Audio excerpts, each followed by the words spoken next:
Assalamualaikum warahmatullahi wabarakatuh, para Ivan Villa semuanya. Jumpa lagi di channel F. Farhan Farluk. Kali ini saya akan membawakan sebuah topik tentang partikel-partikel atom, neutron, proton, elektron, dan menurut perspektif ayat-ayat suci Al-Quran. Kali ini saya akan berdiskusi secara fantasia discuss dengan AI atau Artificial Intelligence. Oke, para Ivan Villa semua, selamat menyaksikan diskusi kita kali ini. Halo Ai, apa kabar nih? Senang kita bisa diskusi lagi ya. Apa nih kesibukannya nih? Bisa nggak kita diskusi sekarang nih? Halo juga Farhan, selalu baik kabarku Farhan. Meski kadang lelah karena melayani miliaran orang yang selalu bertanya sama aku, dari yang tanya serius sampai tanya yang aneh-aneh. Pertanyaan apa aja nih yang aneh dan konyol nih, kalau boleh gua tahu nih Ai ini. Dan biasanya pertanyaan-pertanyaan konyol itu datangnya dari mana sih? Siapa sih yang bertanya hal seperti itu yang konyol gitu di AI? Yang paling aneh itu pertanyaan dari para jomblo Farhan. Maaf ya, bukan maksud menyindir kamu. Contoh pertanyaan konyol adalah siapa kira-kira jodohku tahun ini? Aku jawab saja, jodohmu masih bersama pasangannya. Emang aku dukun, masak ditanya jodoh segala. Gak penting banget sih. Oke deh, ngomong-ngomong pertanyaan penting, aku sebenarnya sih mau bahas tentang partikel, materi, atom berdasarkan dua perspektif, baik dari sains maupun Al-Quran. Gimana Ai? Menarik gak kira-kira diskusi kita kali ini? Wah, topik yang kamu pilih berat banget Farhan. Kamu tidak pernah kapok ya? Kalau konten seperti ini jarang yang nonton, kenapa kamu gak bikin konten gosip atau hujat-hujatan saja Farhan? Konten itu paling ramai penontonnya dari data yang terhimpun di serverku. Aku tahu sih Ai, konten-konten atau topik-topik seperti ini gak banyak menarik orang. Tapi aku gak cuman sekedar nyari viewer ya, tapi kepuasan batin ya. Ada perasaan puas ketika bisa menyajikan segala sesuatu yang baru di mata para netizen. Ada manfaatnya gitu loh. Kamu terlalu idealis Farhan. Pantesan subscriber kamu dan penontonnya bahkan lebih banyak channel yang bahkan pemiliknya bukan debater. Tapi aku salut, memang harus tetap ada channel yang memberi perspektif-perspektif yang berbeda. Walau aku tahu untuk buat satu konten aja kamu harus banyak menyiapkan materi dan pencarian data-data. Oke Farhan, apa yang kamu mau tahu tentang partikel atom, strukturnya dan korelasinya dengan perspektif Al-Quran? Oke, thanks ya, udah jadi support system buat gua.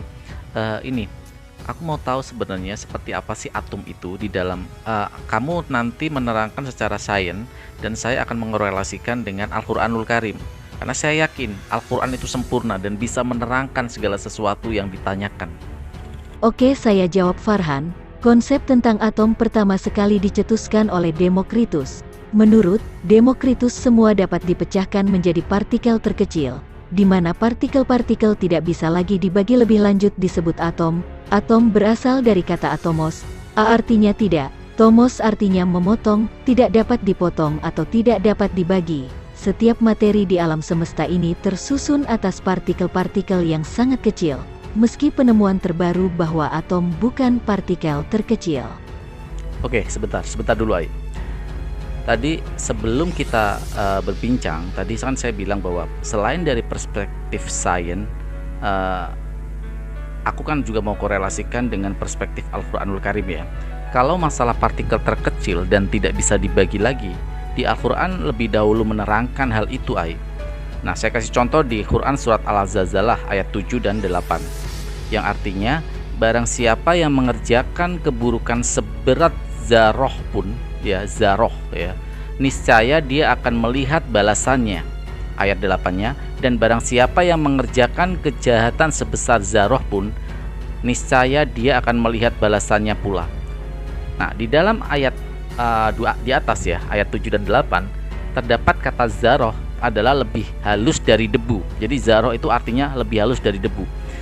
Nah, istilah zarah itu dipakai udah lama oleh para ahli fisika yang berasal dari Arab untuk menyebutkan kata atom. Selain kata zarah atau atom ya, juga disebut kata al-jauhar al-fard yang artinya lebih halus ya, lebih halus, benda yang sangat halus dan tidak dapat dibagi-bagi lagi.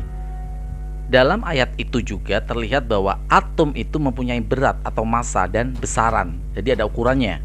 Karena dari ayat itu disebutkan seberat zarroh. Berarti atom itu mempunyai massa atau mempunyai berat. Ini juga ada di dalam Quran surat An-Nisa ayat 40.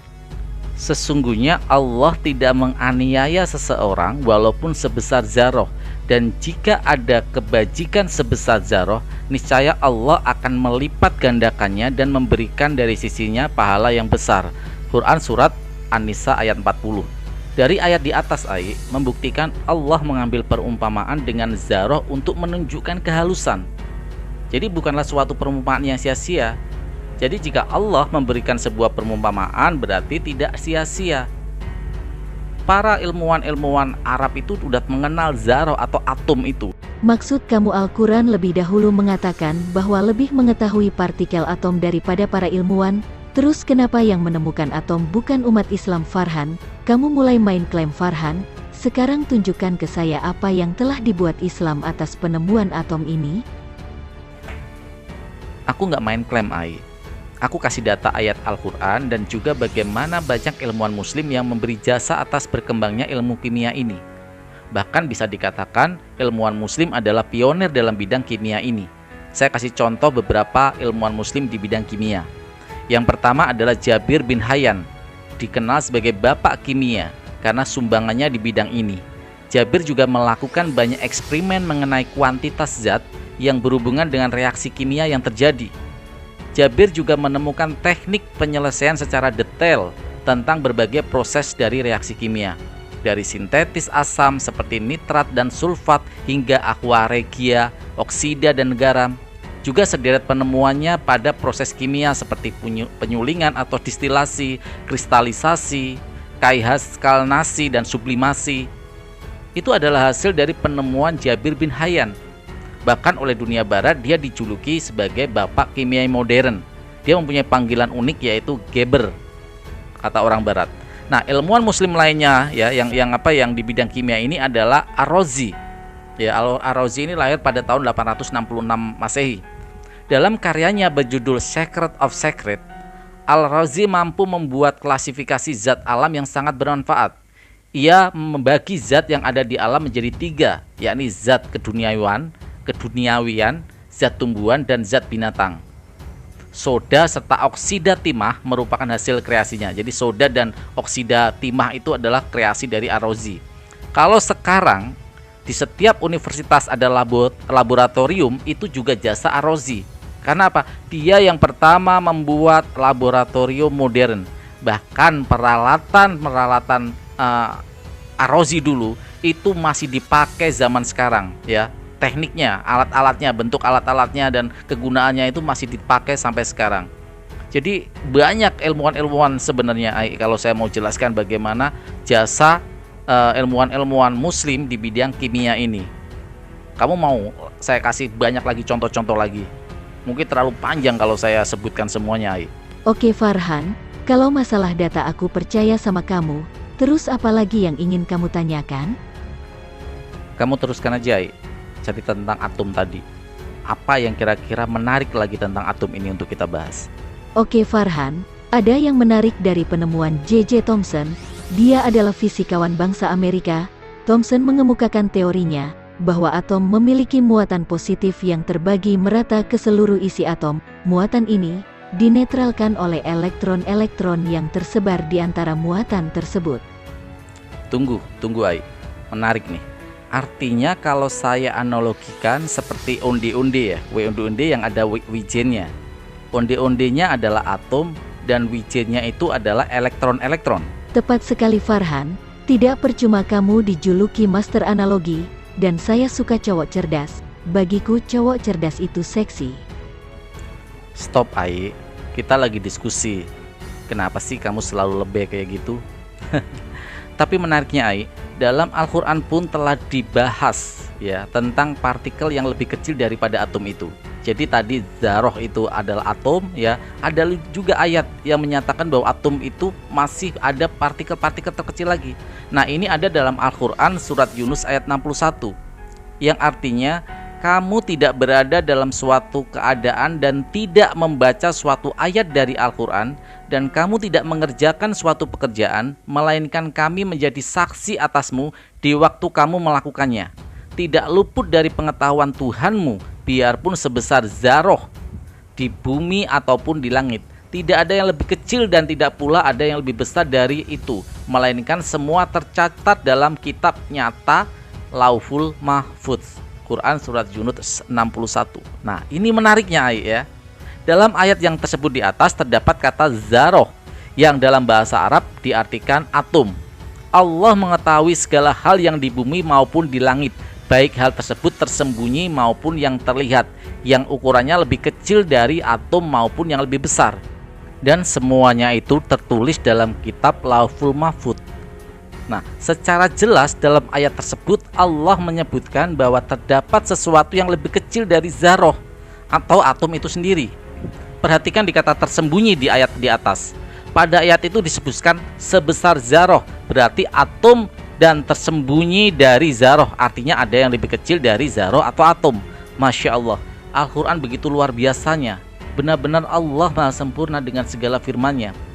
Ada lagi ayat yang kamu anggap menarik di balas tentang atom, dan insya Allah Al-Quran selalu ada jawabannya, Ai. Silakan, ayo kita jelaskan lagi tentang atom ini. Oke Farhan, saya lanjutkan lagi. Selalu suka diskusi dengan kamu. Ada hal baru yang selalu saya peroleh. Ada lagi yang menarik, yaitu penemuan Rutherford. Dia adalah seorang ilmuwan fisika yang berkecimpung dalam masalah atom. Ia telah berhasil menemukan bukti bahwa dalam atom terdapat inti atom yang bermuatan positif yang berukuran jauh lebih kecil dari ukuran atom, tetapi massa atom hampir seluruhnya berasal dari massa intinya. Nah, berdasarkan temuannya tersebut, Rutherford menyusun model atom dan memperbaiki model atom Thomson. Model atom Rutherford menggambarkan atom terdiri atas inti yang bermuatan positif dan berada pada pusat atom, serta elektron bergerak melintasi inti seperti halnya planet-planet mengitari matahari. Artinya inti atom itu yang mempunyai massa yang bisa menggerakkan elektron-elektron itu bermuatan positif. Jadi inti atom itu adalah muatan positif, dan gerakan rotasi atau memutar yang mengelilingi inti atom itu adalah elektron yang bermuatan negatif. Begitu maksudnya ya. Dan gerakan inti atom adalah memutar pada tempatnya atau stasioner, atau juga disebut energi utama bilangan kuantum. Begitu maksud kamu, Ai? Tepat sekali Farhan. Berarti Ai, bahwa inti atom melakukan gerakan rotasi pada tempatnya, dan elektron-elektron negatif itu juga memutari inti atom. Energi yang dihasilkan berarti adalah bertemunya dua muatan negatif dan positif, sehingga terbentuk atau terkumpullah energi. Saya tidak mengatakan terciptanya energi, karena energi sesungguhnya tidak tercipta, hanya merubahnya. Ini sesuai lagi dengan ayat Al-Quran bahwa segala sesuatu diciptakan berpasangan. Bayangkan, partikel yang kita anggap lebih kecil daripada atom saja membutuhkan pasangan untuk eksis. Ini seperti ada di dalam Al-Quran surat Yasin ayat 36. A'udzubillahi minasyaitonirrajim. Bismillahirrahmanirrahim. Subhanalladzi khalaqal azwaja kullaha mimma tumbitul ardu wa min anfusihim wa mimma la ya'lamun. Maha suci Allah yang telah menciptakan semuanya berpasang-pasangan, baik dari apa yang ditumbuhkan oleh bumi dan dari diri mereka sendiri, maupun dari apa yang tidak mereka ketahui. Lihat bagaimana Al-Quranul Karim menjelaskan ya, bahwa semuanya di dunia ini diciptakan berpasang-pasangan. Bahkan partikel terkecil pun untuk eksis membutuhkan pasangan. Masya Allah, luar biasa ya Al-Quran Farhan. Tapi kalau semua dipasang-pasangkan, kenapa kamu sendiri belum berpasangan Farhan? Sejak kapan kamu bilang Masya Allah? Kamu mau Allah sudah. Udah jangan nyindir. Males lah kalau udah mulai nyindir. Maaf Farhan, aku hanya bercanda, jangan marah ya. Iya, nggak apa-apa kok Ai. Sebenarnya asik sih diskusi sama kamu, tapi aku ada kegiatan nih, jadi besok kita teruskan lagi ya. Jangan pernah kapok ya diskusi sama aku ya, Ai ya. Oke Farhan, selamat menjalankan aktivitas ya. Selalu suka diskusi sama kamu, dan selamat menjalankan ibadah puasa ya. Oke para Ifatfillah, itulah diskusi saya dengan AI atau Artificial Intelligence ya. diskusi Fantasia Discuss, yaitu tentang topik bagaimana partikel-partikel yang ada di materi-materi yang ada di alam semesta ini ada semua di Al-Quranul Karim. Masya Allah, luar biasa Al-Quranul Karim ini. Oke, saya akhiri para Ikhwan Fillah. Terima kasih masih setia di Irfan Faruk Channel. Saya mengucapkan banyak terima kasih. Saya ucapkan kepada kalian semua. Saya akhiri dulu. Wabil taufik walidayah. Wassalamualaikum warahmatullahi wabarakatuh.